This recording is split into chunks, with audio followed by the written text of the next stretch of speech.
Ola a todos e todas, benvidos un día máis ao noso canal. Hoxe imos contar o conto A ratiña Martiña. A ratiña Martiña recibiu invitación para ir ao baile do emperador, mas non tiña vestido. E a ratiña choraba e choraba, e apareceu unha bolboreta para axudala.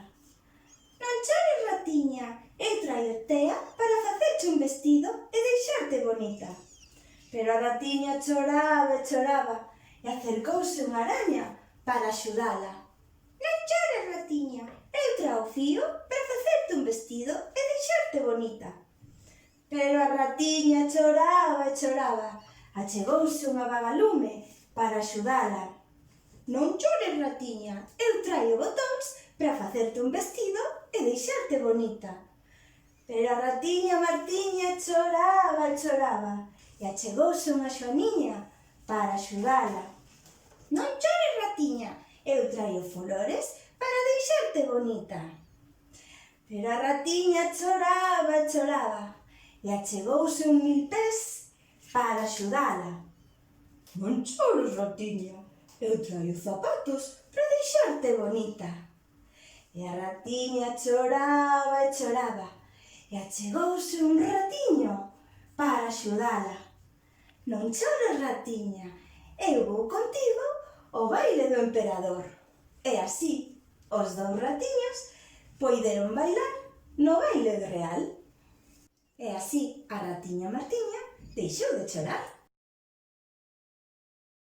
Para elaborar este formato que vos vale para contar calquer conto, precisades unha cartolina, folios, pinturas, lápis, unhas tesoiras e pegamento.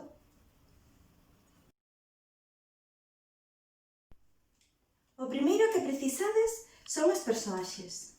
Podedes facer vos o debuxo, pintalo, recortalo e pegalo. Ou podedes imprimilos. Nos dibuixamos os personaxes, as coloreamos e as recortamos.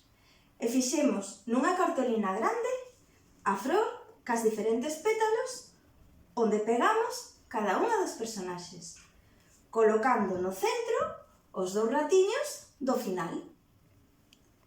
Este formato permítenos pechar o conto e ir amosando cada unha das personaxes a medida que o imos contando.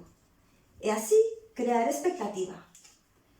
E cando temos todas as personaxes fora, aparécenos o desenlace do conto.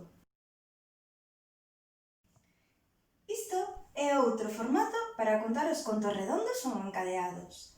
Como vedes, neste caso, temos a personaxe principal en todo momento cara adiante e temos unha rodiña por detrás que vai xirando e vai amosando as personaxes a medida que imos contando a historia. Para a elaboración deste formato só precisades cartolina, un encadernador e deixámosvos as plantillas na caixiña de información para que as poidades descargar e recolorear. Para a elaboración, o que podedes facer é colorear as plantillas, ou se queredes facer outro conto, coloreades os personaxes, recortamos un círculo no papel e despois recortamos un círculo na cartolina. Precisamos, por un lado, as personaxes e por outro lado, a protagonista. E así o que facemos son dous círculos en cartolina e os unimos polo medio cun encadernador. Os contos redondos ou encadeados son textos de transmisión oral, como as rimas, as trabalínguas ou as cantigas. Son textos que desenvolven a memoria e favorecen a linguaxe oral. Trátase dun texto repetitivo e encadeado, no que se van engadendo novas personaxes e novos acontecementos. Por iso, é un formato moi recomendado e, ademais, podedes disfrutar todos xuntos en familia dunha forma moi divertida de contar historias.